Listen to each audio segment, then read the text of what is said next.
السلام علیکم۔ کل ایک ویڈیو دیکھی سوشل میڈیا پہ جس میں شاعر مشرق علامہ محمد اقبال کا پوتا بیرونی ملک سے آیا ہے اور اقبال میوزیم دیکھنے چلا گیا۔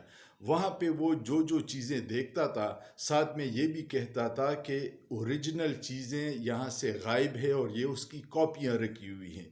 اگر ہم اپنے محسنوں کے سامان بھی چراتے ہیں تو دیکھیے ہم نے اس ملک کے ساتھ کیا ہے۔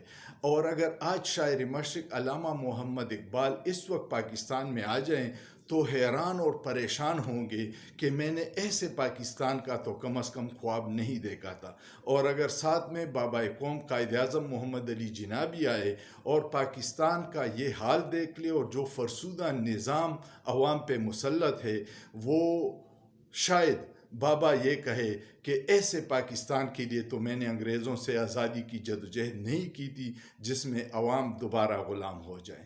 آپ کا کیا خیال ہے؟ سوچئے، سوچنا جرم نہیں ہے۔